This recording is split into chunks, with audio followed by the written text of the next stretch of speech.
Hello, fellow elementalists. Has there ever been a time in your life where you were so sure that something was so impossible that you were convinced that it just doesn't work? Just me. Okay. Well, that's how I felt about the Bazaar. The Bazaar in this game, looking at it at first glance, it's not very intuitive and it feels very scary. But going through it and playing around with it a little bit, I was able to figure out exactly how it functions, kind of where the confusion comes from, and then I'll show you real quick how to actually make it work. So when you go into the Bazaar, you'll have, I don't know, kind of list your list of library down here at the bottom. When you click on a card, this page will pop up. It allows you to customize the price, quantity, buy, sell, exit orders, blah, blah, blah. You don't need to worry about most of this stuff for right now. The Bazaar is the place you go to in order to buy cards directly. And I think that these are cards that are coming from other players. Technically speaking, there is an infinitely countable number of cards because they are digital loot packs and each one is just generated. It's not coming from a... Digital economics is fun stuff. We're not going to worry about that right now. What we are going to consider is what we're going to be doing in order to buy a card directly from the Bazaar. This orange text right here is kind of what you want to focus on. Basically, it means people are selling a particular card. They are selling 42 copies of that card. So even though, more copies will be added as more packs are opened, currently what's on the available market is 42 cards, and each of them is selling at 5 gold pieces per card. If you're looking to buy a specific card that's on the market, what you do is you click on the orders button to pull up a total list of everything that's currently being sold or offered to be sold. In this case, I'm actually trying to build another very specific deck that does require the fractals.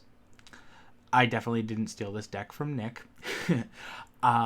But what this means is, so it'll show you, you have the card listings, and then on the far left, it's the price that the card is currently going for.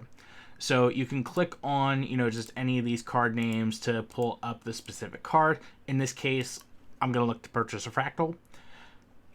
When you do that, this number up here will change, which shows you there are currently 64 being offered, and each one is valued at 180. You can click on these orange numbers here, and it should autofill these boxes down at the bottom, which is where you're fully confirming your order. So I click on these. The price box is automatically filled to 180 because that's what the agreed market rate is going for. And the quantity is automatically filled to 64. That's just how it is, technically auto-generated for that. I'm not currently going to be buying 64 fractals. I am broke. Cracking too many packs. But at 180 gold, fair price, I can afford one. So I can go up here, change this number to 1. So that way it shows I am buying one fractal at 180. You click on buy. This will change over here. I wouldn't worry too much about that. This will refresh when you leave the shop. But what'll happen is you noticed that my total gold count went from 218 to 213 to 33. I lost 180 gold because I spent it buying a single fractal. And then you'll also notice that this number was a 64 because I bought one that changed down to a 63.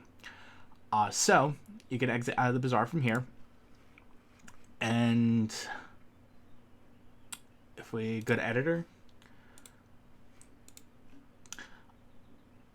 I promise this works, even though I didn't exactly think to show it earlier, but I would presume that I had 3 fractals before then, and now I have 4. You know what, just to test this, what were we looking at earlier? Let's say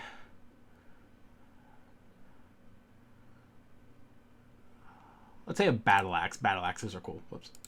So right now I have 11 battle axes in my collection. If we exit out of this, go to the bazaar again. Currently people are selling 30 battle axes for 5 gold apiece. So I can click on this, auto fill that. I'm not looking to buy 30 battle axes, at least not today. For right now, let's just say I'm going to buy 2. So right now, gold is at 33. I'm buying 2 at 5 gold pieces, so that should just be 10. Click on buy.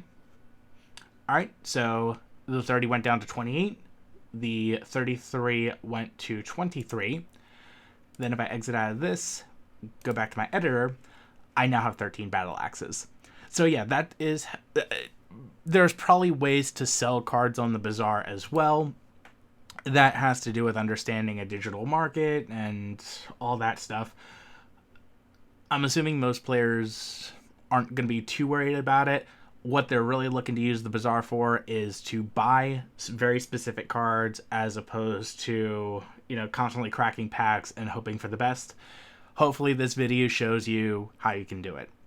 So until next time, next video, we'll definitely be going over another deck tech, but this one was important, so I wanted to make this one as quickly as possible. So otherwise, hope you guys have a great rest of your day, and I will talk to you soon.